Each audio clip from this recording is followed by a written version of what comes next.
이렇게 영적인 분별력을 가지고 바르게 신앙생활하면서 거룩한 신앙의 삶을 살아가게 하여 주시기를 원합니다. 하나님의 말씀을 따라서 하나님의 뜻을 쫓아서 하나님의 인도를 받으면서 살아가는 아름다운 삶이 되게 하여 주시옵소서. 우리의 신앙생활이 그저 그럭저럭 그저 하는 그런 신앙생활이 아니라 확실하게 하나님의 말씀을 따라서 신앙생활하는 저희들 되어지게 도와주시기 원합니다. 오늘도 저희들에게 하나님 말씀을 통하여 바른 길로 생명길로 인도하여 주시옵소서. 오늘날 참으로 하나님 말씀을 전한다라고 하지만 왜곡된 말씀이 얼마나 많이 있는지 모릅니다. 하나님 말씀만이 우리의 신앙생활의 기초가 되고 하나님 말씀만이 우리의 소망이 됨을 깨닫고 하나님 말씀에 순종함으로 나아가는 아름다운 삶이 되게 하여 주시기 원합니다. 우리 신촌교회 이제는 회복되는 교회가 되게 하여 주시옵소서. 70주년을 맞이한 우리 신촌교회 회개 합당한 열매를 내는 교회가 되게 하여 주시기 원합니다. 아직도 회개치 못하는 심령들이 있습니다. 아버지 하나님 마음 강팍한 저들의 마음을 녹여주시고 회개케 하시고 고쳐주시기를 원합니다. 한국교회를 위하여 기도합니다. 한국교회 이제는 각성하게 하여 주시옵소서. 더 이상 속임을 당하지 않도록 도와주시기 원합니다. 거짓된 인권, 거짓된 평등, 거짓된 평화에 속임을 당하지 않도록 도와주시기 원합니다. 하나님의 주권이 존중되는 한국교회가 되게 하여 주시옵소서. 대한민국을 위하여 기도합니다. 국가의 안정과 평화가 무너지고 있습니다. 이상민 국회의원님 이제 평등법을 만들고자 발의하는 가운데 있습니다. 이 악한 법들을 막아주시옵소서. 아버지 하나님 막아주시기 원합니다. 여기저기서 가정을 깨뜨리고 국민의 안정과 평화를 깨뜨리는 나쁜 법들을 만들어가는 이런 가운데 있습니다. 이런 나쁜 법들을 다 막아주시기를 원합니다. 아버지 하나님 도와주시고 함께하여 주시옵소서. 이 시대 가운데서 진리로 인도함을 받는 저희들 되게 하옵소서. 오늘도 성령의 충만한 은혜를 저희들에게 부어주시옵소서. 하나님 말씀으로 우리 심령을 새롭게 하여 주시옵소서. 예수님의 이름으로 기도드리옵나이다. 아멘. 하나님 아버지, 이 시대를 분별하면서 하나님 인도를 받는 저희들 되게 하여 주시기를 원합니다. 노아의 홍수 시대에 수많은 사람들은 분별을 잃어버림으로 말미암아 멸망의 길로 갔지만 노아의 8 식구만큼은 하나님의 음성을 들으면서 방주를 지었고 하나님의 구원을 이루어 갔던 것을 봅니다. 오늘도 수많은 사람들은 하나님의 인도를 놓쳐버리고 세상 따라가고 자기 중심으로 살아가지만 그러나 하나님의 뜻을 깨닫는 하나님의 사람들은 이런 시대 속에서 하늘을 우러러 바라보면서 하나님 음성을 들으면서 하나님의 뜻을 분별하면서 거룩하게 살아가고 있습니다. 이러한 때에 거룩한 삶을 살아가는 하늘에 속한 사람으로 살아가게 해주시옵소서. 영에 속한 사람으로 살아가게 해주시옵시고 성령으로 충만한 사람으로 살아가게 도와주시기를 원합니다. 회개할 수 있는 기회, 회개함으로 하나님의 은혜가 임하는 거룩한 삶이 되게 하여 주시옵소서. 우리에게 회개할 기회를 주셨고 회개하라고 말씀하고 있지만 회개하라고 하는 말조차도 거부하는 이런 사람들이 있습니다. 아버지 하나님, 얼마나 강팍하고 얼마나 어리석은가를 깨닫고 하나님 앞에 진정으로 회개하여 돌이킴으로 하나님께서 우리에게 주시는 무한하신 그 은혜와 사랑을 누리면서 주어진 인생을 아름답게 가볍게 살아가는 죄를 되게 하여 주시옵소서. 우리 신천교회 70주년을 허락하여 주신 이유는 우리 하여금 더욱 하나님 품에 안겨서 하나님께서 주시는 놀라운 은혜와 사랑을 누리면서 전하면서 살아가도록 하기 위하여 70주년을 허락해 주셨건만 아직도 자기 고집을 버리지 못하고 자기 중심의 그 삶을 벗어나지 못하고 하나님의 말씀을 들으려고도 하지도 않고 하나님의 말씀을 거역하면서 살아가는 이들이 있습니다. 주께서 저들 한 영혼 한 생명 불쌍히 여겨주시옵시고 하나님 앞에 겸손히 무릎 꿇어 말씀을 들을 수 있게 하여 주시옵소서. 하나님께 회개할 수 있는 심령 허락하여 주시옵소서. 우리 모두가 날마다 회개 합당한 열매를 맺으면서 주님께서 주시는 풍성한 삶을 누리는 저희들 되게 하여 주시옵소서. 오늘도 말씀을 통하여 우리에게 주시고자 하는 말씀 남김없이 쏟아부어 주시옵소서. 예수님의 이름으로 기도드리옵나이다. 아멘.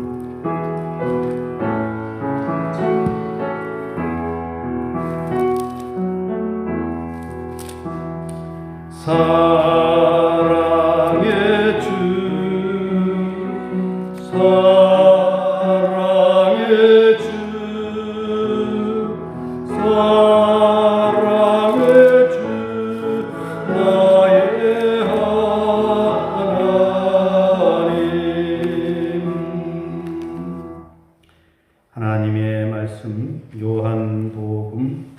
4장 지난주에 보았던 말씀 다시 보도록 하겠습니다. 11절부터 19절까지 말씀 함께 공부하겠습니다. 요한복음 4장 11절부터 19절까지 함께 공부하겠습니다. 여자가 이르되 주여 물 기를 그릇도 없고 이 우물은 깊은데 어디서 당신의 그 생수를 얻겠사옵나이까? 우리 조상 야곱이 이 우물을 우리에게 주셨고 또 여기서 자기와 자기 아들들과 짐승이 다 마셨는데 당신 야곱보다 더 크니까. 예수께서 대답하여 이르시되 이 물을 마시는 자마다 다시 목마르려니와 내가 주는 물을 마시는 자는 영원히 목마르지 아니하리니 내가 주는 물은 그 속에서 영생하도록 쏟아나는 샘물이 되리라.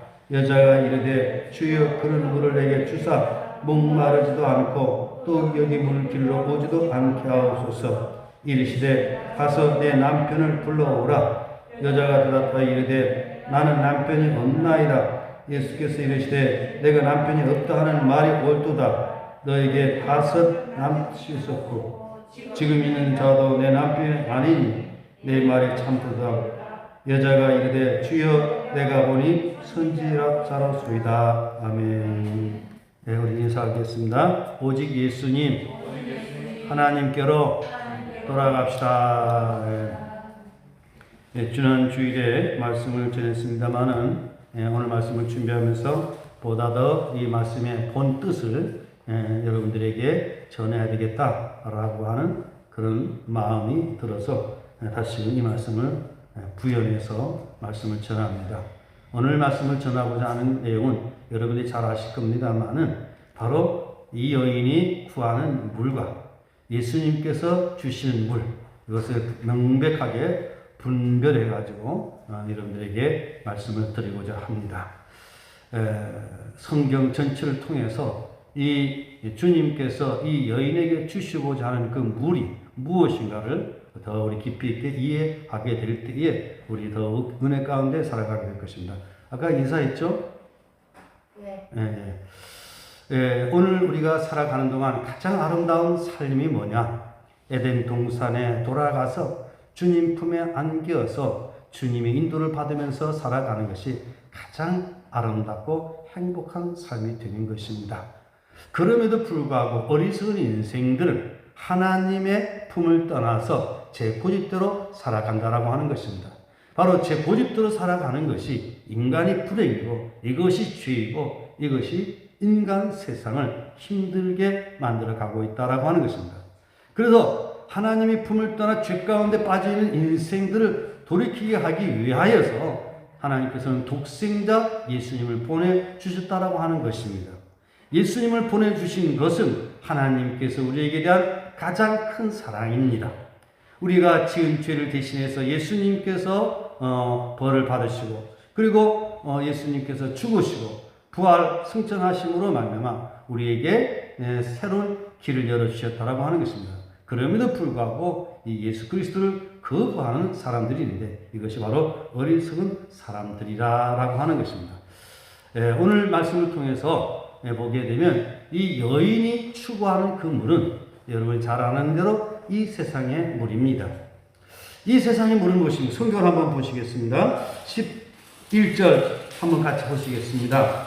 여자가 이르되 주여 물 기를 그릇도 없고 이 우물은 깊은데 어디서 당신이 그 생수를 얻겠사옵나이까? 예수님께서는 이 여인을 만나서 이 여인에게 말을 걸어주면서 하는 목적이 뭐냐? 주님께서 주시고자 하는 참된 생명수를 전하고자 하는데 이 여인은 주님이 전하고자 하는 그 생명수를 깨닫지 못하고 이 땅의 물만 찾고 있다라고 하는 것입니다.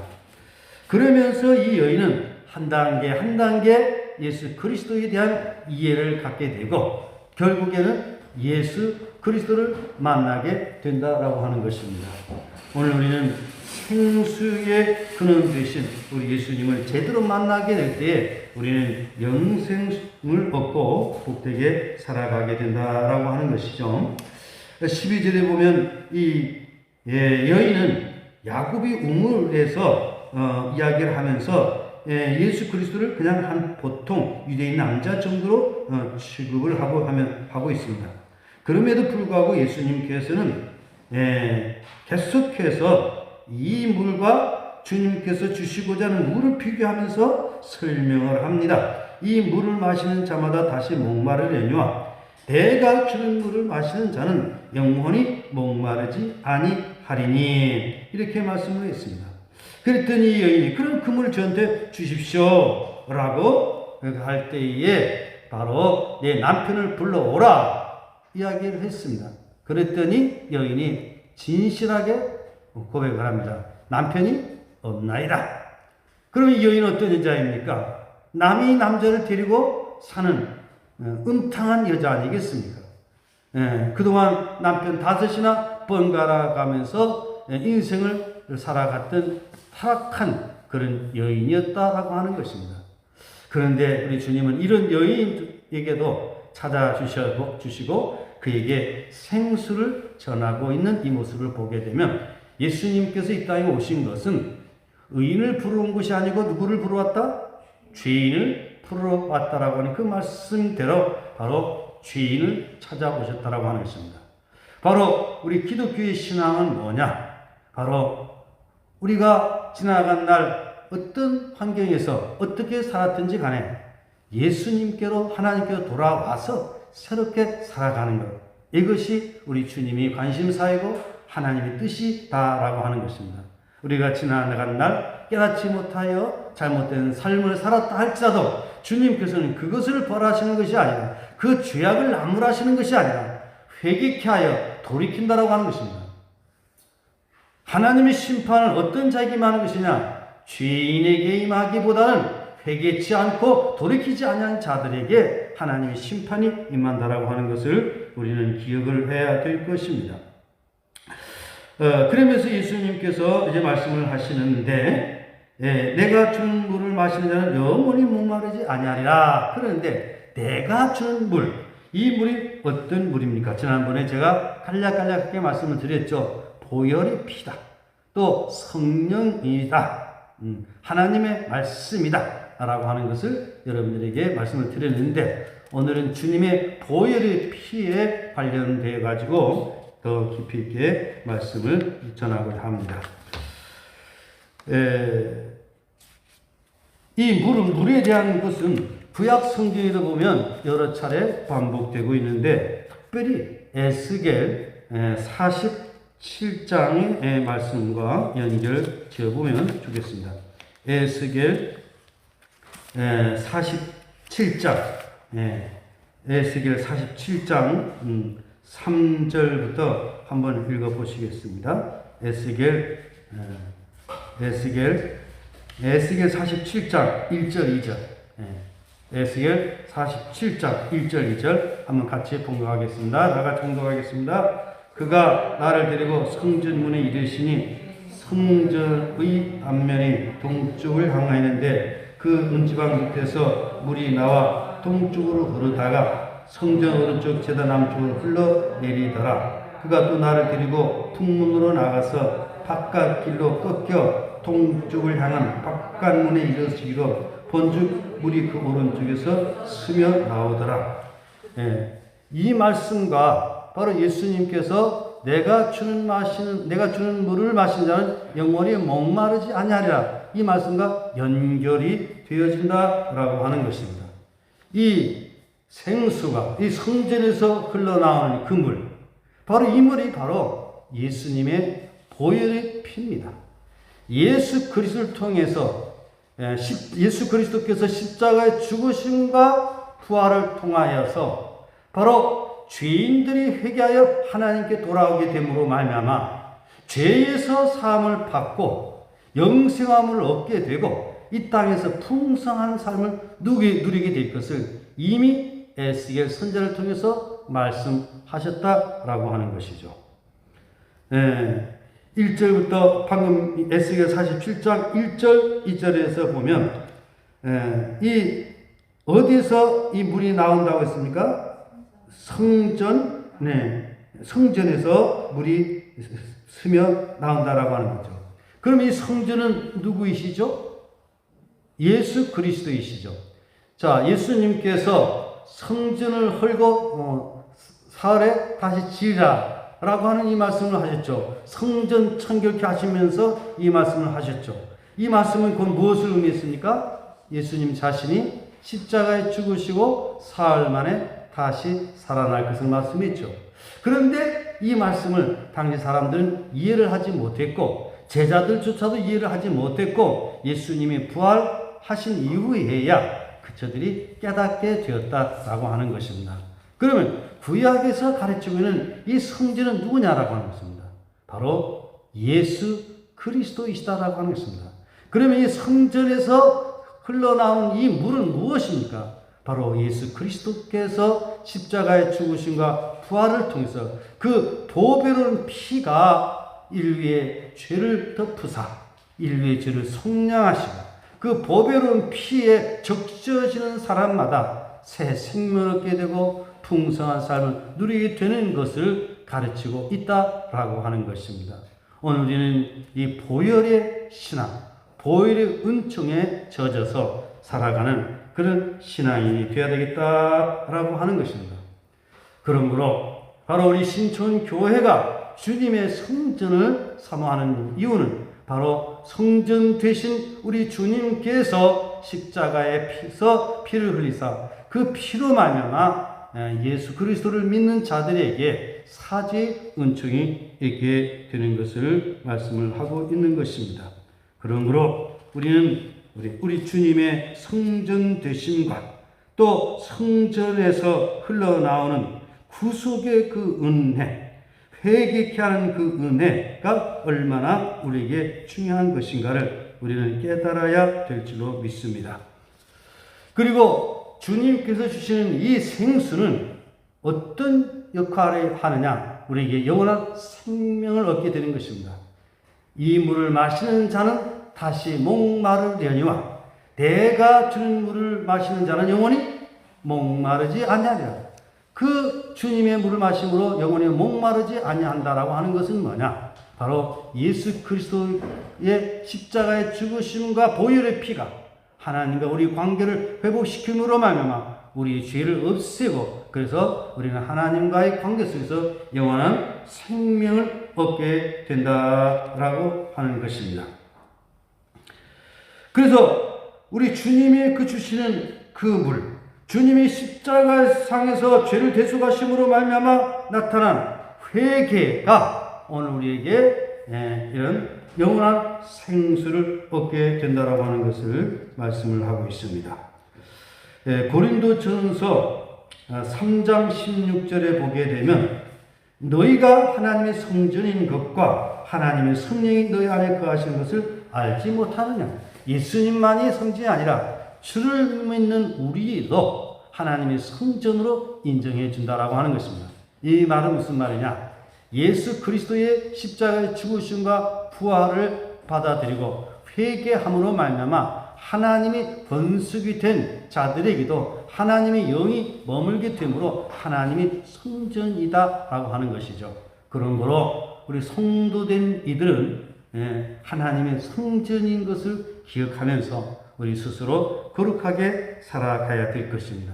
하나님의 성전된 우리의 몸을 죄로 더럽히거나 세상 것으로 더럽혀서는 안 된다라고 하는 것입니다. 그리고 성전에서 흘러나오는 물의 효능, 그리고 그 물이 점점 창일해가지고 잠기는데 에스겔 47장 3절에 보면 발목이 잠기고 4절에 보면 무릎이 잠기고 물이 점점 불어나는데 그리고 무릎이 잠기고 그리고 물이 많아져가지고 건너갈 강이 헤엄쳐서 건너가야 될 그런 물이 되었다라고 하는 것입니다.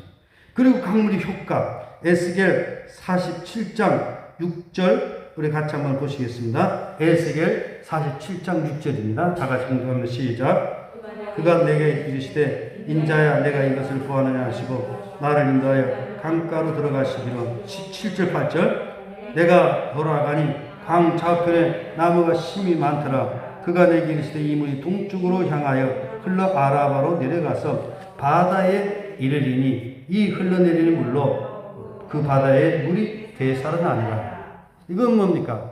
복음. 예수 그리스도께서 예루살렘에서 십자가에 못 박혀 죽으시고 그로 말미암아 복음, 십자가의 도, 구원의 도가 온 세상에 전파되므로 이 하나님의 도, 예수 그리스도의 십자가의 도가 전달되는 곳마다 되살아나는 소생케 되는 역사가 일어나게 된다라고 하는 것입니다. 기독교 교회사를 연구를 해보게 되면 이 말씀 그대로 이루어진 것을 보게 됩니다. 이 복음이 예루살렘부터 시작을 해가지고 당시 사도 바울을 통해서 아시아에서 전하기를 복음을 전하고자 했지만 성령께서 마게도냐 사람이 환상을 봐서 마게도냐를 건너가게 되죠. 그래서 복음이 유럽에 먼저 들어가므로 유럽이 먼저 복음화가 이루어지게 돼요. 또 이 복의 생수가 미국으로 청교도인들이 들로 인해 가지고 아메리카로 건너가게 될 때 그 생수의 강이 미국으로 건너가게 되고 그 생수의 강이 대한민국에 전달을 될 때 대한민국이 소생케 되는 그런 역사가 일어나고 있다고 하는 것입니다. 제가 오늘 이 말씀을 드리고자 해서 오늘 다시금 이 말씀 전하는 것입니다. 오늘도 이 생수의 강, 우리 주님께서 십자가에서 우리를 위하여 죽으시고 다시 살아나심으로 말미암아 주를 믿는 자들에게 사죄하는, 회개하고 사죄의 은총이 임하게 되는 이 복음을 받아들이는 사람은 개인이나 가정이나 집단이 되살아나게 된다라고 하는 것입니다. 이 수가성 우물가의 여인, 지나간 날 방탕하게 살았던 여인이었으나 점차 주님께 대한 그 이해가 더 깊어지기 시작을 한 겁니다. 처음에는 유대인이 한 남자로 보았는데, 그리고 남편을 불러오라라고 말씀하면서, 제가 지금 있는 것은 내 남편 아니다라고 이야기를 할 때에, 그 사실을 그대로 이 여인은 받아들이게 됐고, 또한 모든 것을 다 알고 있는 사실을 보면서 누구로 봤습니까? 선지자로서이다. 그렇게 고백을 하게 되는 것을 보게 됩니다. 그리고 점차 이 여인은 예수 그리스도를 깨달아지게 되는데, 어떻게 깨달았냐? 메시아로, 그리스도로 깨닫게 된다라고 하는 것이죠. 니고데모는 그저 훌륭한 선생으로 알아듣고 하늘로부터 오신 분이라고 하는 것을 그는 느끼고 밤에 몰래 예수님을 만났지만 그 대학 가운데 더 큰 깊이 있게 들어가지 못한 상태에 있지만, 이 여인은 시간의 흐름에 따라 가지고 점점 예수 그리스도에 대해서 깊이 있게 이해를 하게 되고, 중요한 것은 따라합시다. 예수는 그리스도이십니다. 메시아로 고백을 하게 되고, 고백만 하는 것이 아니라 동리에 가서 그냥 물동이를 버려두고 동리에 가서 많은 사람들을 예수님께로 인도하는, 전도하는 전도자가 되었다라고 하는 것입니다. 바로 이게 우리에게 중요한 내용인 것입니다. 오늘 우리가 이 세상 살아가는 동안에 중요한 것은 이 땅에 물을 마시면서 사는 것이 아니라, 우리 주님께서 말씀하신 것처럼 우리 주님께서 우리에게 주시는 이 생수를 마시면서 살아가야 된다라고 하는 것이죠. 제가 다시 한번 성경을 보겠습니다. 에스겔 47장 9절 10절 제가 읽겠습니다. 이 강물이 이르는 곳마다 번성하는 모든 생물이 살고 또 고기가 심히 많으리니 이 물이 흘러 들어가므로 바다는 물이 되살아나겠고 소생하게 된다는 것이죠. 이 강이 이르는 각처에 모든 것이 살 것이며, 10절을 다 같이 함께 보시겠습니다. 또 이 강가에 어부가 설 것이니 엔게디에서부터 에네글라임까지 금을 치는 곳이 될 것이다. 그 고기가 각기 종류를 따라 큰 바다의 고기 같이 심이 많으려니와. 이 말은 무슨 말입니까? 예수님의 십자가의 죽으심과 부활하심을 통하여서 인류의 죄를 속하는 이 복음이 예루살렘부터 시작해서 이 복음이 전해지는 곳마다 개인이 회생하고 국가가 회생하고 가정이 회생하고 그 환경이 변화가 일어난다라고 하는 것입니다. 지금도 이 말씀은 그대로 유효하다라고 하는 것입니다. 저희 가문도 저희 조부 때까지는 예수를 믿지를 않았습니다. 저희 조부가 집안에 우환이 닥침으로 말미암아 결국 예수를 믿게 되는데 세월이 흘러감에 따라서 더욱더 믿음의 후손들이 강성해지고 하나님께서 주시는 풍성한 은혜와 복을 누리면서 살아가고 있다라고 하는 것입니다. 이런 사람들이 한두 사람이겠습니까? 그래서 이 생수의 강, 이 복음이 전해지는 곳마다 복음을 받아들이는 자에게는 회복하게 되고 풍성하게 되고 또 더 풍성해서 다른 사람에게 유익을 끼치면서 살아가게 된다라고 하는 것입니다. 우리가 대한민국을 한번 보십시다. 복음에 들어오기 전에 우리나라 어떤 나라였습니까? 세계 사람들이 대한민국을 인식하지 못하는 그런 나라였습니다. 6.25 전쟁 바로 직후에 우리가 어렸을 때만 하더라도 그렇게 빈곤한 나라였습니다. 그런데 하나님께서 이 민족에게 생수를 주심으로 복음을 주심으로 교회들이 부흥하게 되고 교회들이 부흥함과 동시에 많은 크리스찬들이 있게 되고 이런 사람들이 요소요소에서 나라를 위하여 세계 평화를 위하여 헌신하고 봉사하는 가운데 대한민국은 세계 속에 뻗어나가는 강한 나라가 됐다고 그랬습니다. 레바논이 백향목처럼 종려나무처럼 번성하고 또 번성해 가는 것을 볼 수가 있습니다. 오늘 이 생수의 강이 여러분과 여러분의 가문과 여러분의 후손들을 적심으로 말미암아 더욱더 풍성게 되는 그런 복이 임하기를 예수님의 이름으로 축복합니다. 그런데 47장 11, 에스겔 47장 11절 말씀 한번 같이 읽어보시겠습니다. 심벌과 갯벌은 되살아나지 못하고 소금 땅이 될 것이며 그 진펄과 뭐는 갯벌은 되살아나지 못한다라고 하는 것입니다.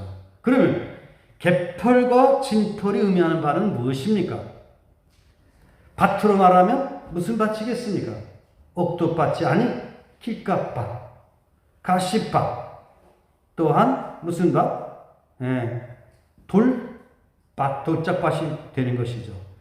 이 소금 땅이 됨으로 말미암아 거기는 물이 들어가도 워낙 소금이 짙어 있으므로 생명이 존재하지 못한다라고 하는 것입니다. 우리 마음이 굳어지고 강팍해지고 교만하게 되면 회개치 못하는 것과 같다라고 하는 것입니다. 성경에서 보면 갯벌과 진펄로 살아간 인생들을 살펴보게 되면 바로가 그랬습니다. 바로도 요셉 시대의 바로는 그래도 마음이 부드러운 사람이었습니다. 요셉을 통해서 통치하도록 했고 요셉을 통해서 이스라엘 민족이 살지 않았습니까? 그런데 모세 시대의 바로는 하나님의 백성들을 핍박했습니다. 그리고 하나님의 말씀을 듣지 않았습니다. 모세를 통해서 기적을 보여주었지만 듣지 않았습니다. 왜 그랬습니까? 성경에 보게 되면 마음이 어떻게 함으로? 강팍함으로. 바로 갯벌, 진펄인 것입니다. 그리고 여러 사람들이 많이 있습니다만 이스라엘의 초대 왕이 누구였습니까? 사울 왕이었죠. 그가 왕이 되기 전에는 은혜를 받는 사람이었습니다. 겸손한 사람이었습니다. 그런데 그가 왕이 된 이후에 그가 교만해져서 갯벌, 진펄이 되었다라고 하는 것이죠. 하나님의 말씀을 순종하는 것이 아니라 오로지 자기의 영광을 드러내고 자기 이름을 드러내는 그런 모습을 보게 되는 것이죠. 결국 그 인생은 회개치 못함으로 말미암아 인생의 실패자가 된다라고 하는 것입니다. 이스라엘 백성들이 그 광야 시대의 이스라엘 백성들을 보게 되면 그들의 심령이 개펄과 진펄이었다라고 하는 것입니다. 그들의 특징은 전혀 회개치 못합니다. 원망하고 불평하고 하나님께서 왜 그들을 선택했는지, 왜 가나안 땅으로 인도하였는지 이걸 깨닫지 못하고 어려운 일만 있으면 모세를 원망하고 아론을 원망했습니다. 그러다 그들은 회개치 못함으로 광야에서 죽어갔다라고 하는 것입니다. 개펄과 진펄은 어떤 사람이냐? 회개치 못하는 사람입니다. 하나님의 말씀을 깨닫지 못하는 인생입니다. 자기 고집대로 살아가는 인생입니다. 길값밭은 하도 사람들에게 밟힘으로 말미암아 땅이 단단해져 가지고 씨앗이 들어가지 못하는 것입니다. 속된 말로 바늘구멍이 들어갈 만한 그런 것도 여유가 없다라고 하는 것입니다. 교만한 이 마음이 얼마나 무서운지 모릅니다. 자기 자신은 겸손하다라고 하면서도 교만하게 살아가는 사람들이 많이 있습니다. 특히 목회자가 되어서 교만하게 되면 정말 무섭습니다. 마침 자신이 하나님인 것처럼 행사할 수가 있습니다. 목회자로서 겸손해야지. 목사는 목사이지 하나님은 아닙니다. 하나님과 성도들 사이에서 성도들 축복하고 성도들에게 말씀을 전하면서 성도들을 생명의 길로 바른 길로 인도하는 사람이 목회자입니다.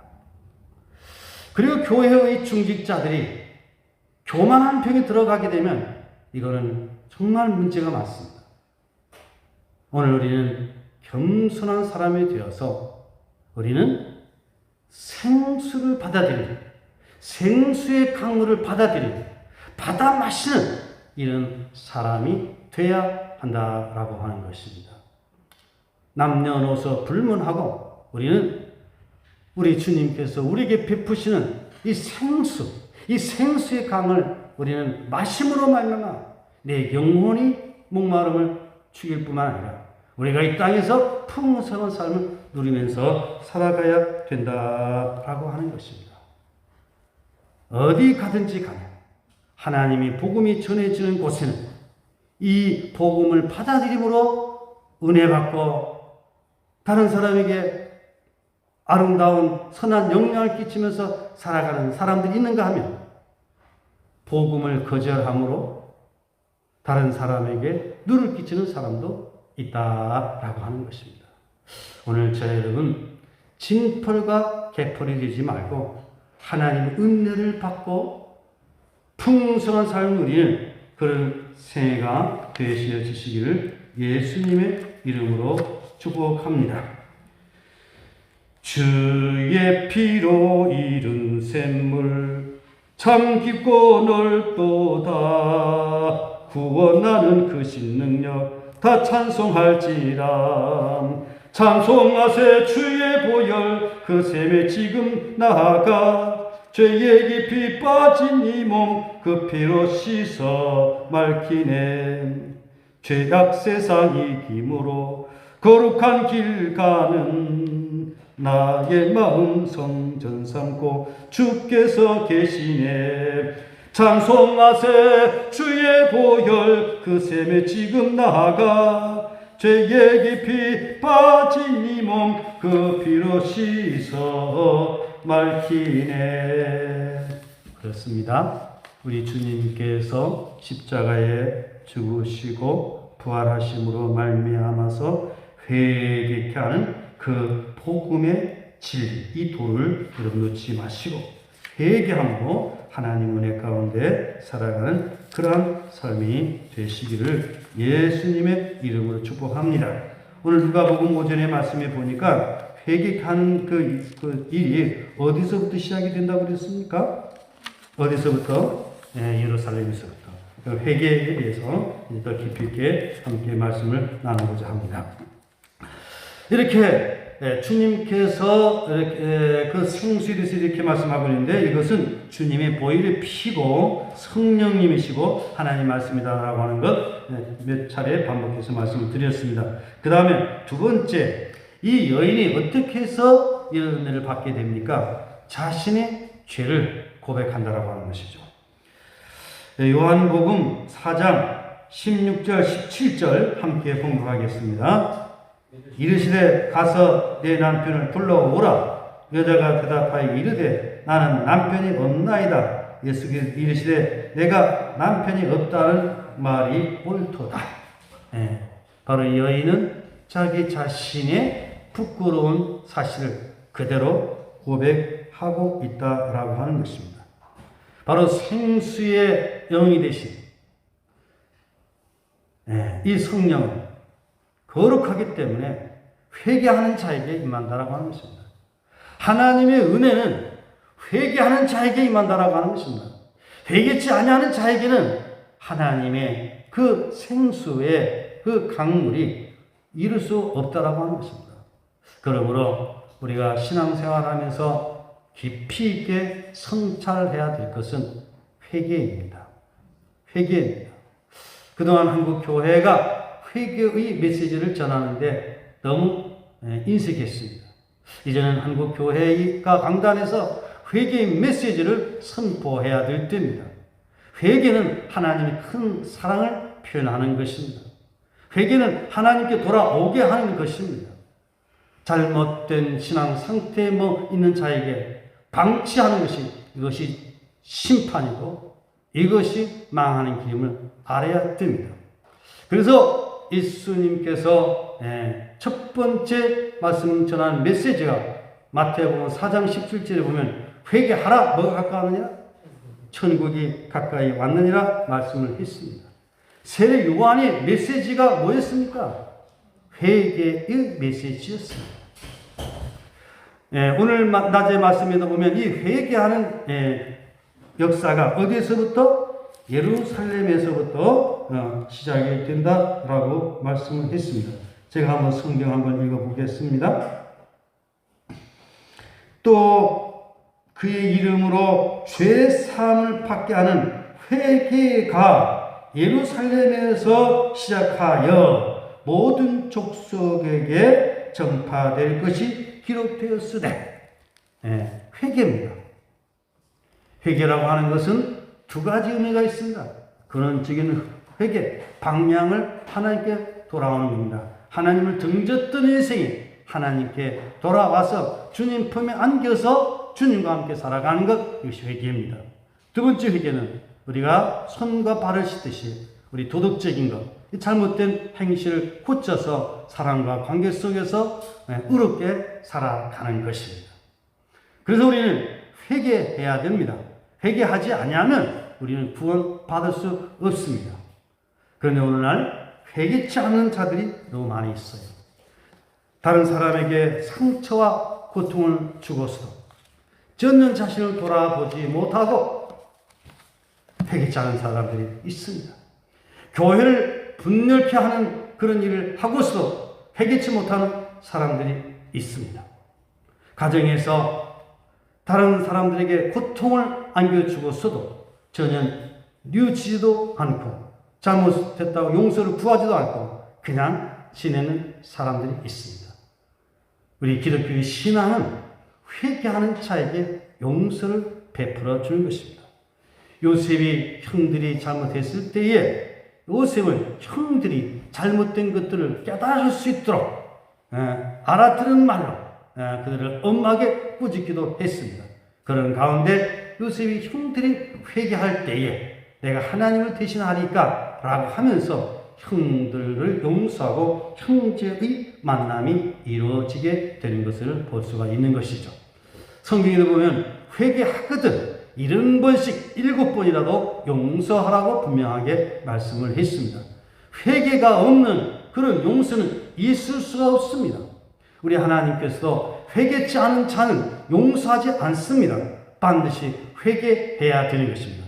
그 회개는 무엇입니까? 바로 하나님께로 돌아오는 것입니다. 그 회개는 무엇입니까? 내 뜻대로가 아니라 하나님 뜻대로 순종하며 살아가는 것입니다. 오늘 우리 진정한 회개가 우리에게 이루어져야 된다고 하는 것을 여러분들에게 말씀을 드립니다.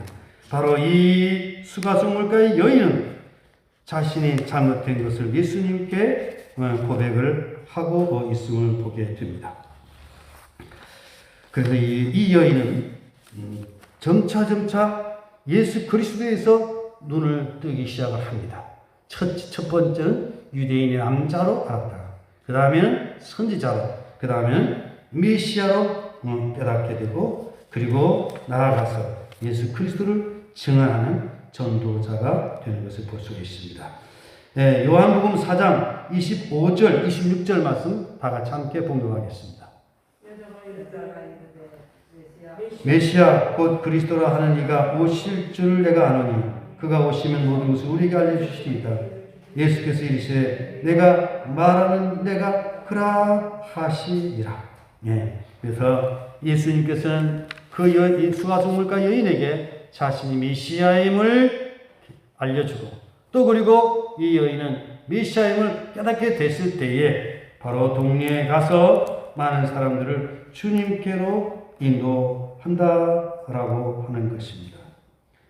오늘 말씀을 맺겠습니다. 수가성물가 여인이 구하는 물은 목마르는 물이지만 우리 주님께서 주시는 물은 영원히 목마르지 않는 물입니다.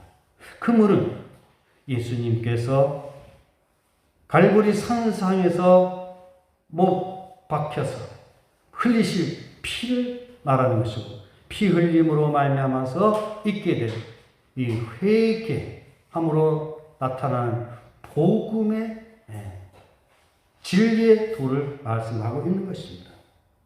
오늘 우리는 주님께서 주시는 이 생수를 마시고 우리는 영생을 얻을 뿐만 아니라 우리가 살아가는 우리 삶이 풍성해짐으로 다른 사람에게 복의 통로가 되고 그리스도의 향기가 되어 살아가는 귀한 은혜가 더하여 지시기를 예수님의 이름으로 축복합니다. 기도하겠습니다. 하나님 아버지 감사합니다. 우리가 이 땅에 살아가는 동안에 하나님의 인도와 사랑을 받음으로 영원한 생수를 마시고 풍성한 삶 누림으로 말미암아 하나님께는 영광이고 모든 사람들에게 복의 통로가 되어 살아갈 아름다운 삶이 되게 하여 주시옵소서. 우리 주님께서 공급해 주신 그 물을 날마다 마시면서 날마다 다른 사람에게 공급하면서 살아가는 참 행복한 저희들이 삶이 되게 하여 주시옵소서. 우리 신촌교회 70주년이 해 회개함으로 회개 합당한 열매 맺는 우리 신촌교회가 되게 하옵소서. 예수님의 이름으로 기도드립니다. 아멘. 이제는 우리를 죄악 가운데서 구속하여 주신 우리 주 예수 그리스도의 은혜와 하나님 아버지의 극진하신 사랑과 성령의 감동하심이 우리 주님께서 주시는 십자가상에서 흘린 보배로운 피로 말미암아 주를 믿는 자에게 죄 사함의 은총과 새 생명을 주신 뿐만 아니라 이 땅에서 풍성한 새 삶을 누리게 하는 그 주님이 주시는 그 생수를 받아 마시면서 이 생수를 전함으로 많은 사람들에게 복의 통로가 되어 살아가기를 다짐하는 여기 모인 모든 권속들과 이 나라의 결의 후에 이제로부터 영원토록 함께 하셨기를 간절히 축원하옵나이다. 아멘. 네, 예배 마쳤습니다. 폐송 생략하겠습니다. 이제 재직회로 들어가도록 하겠습니다.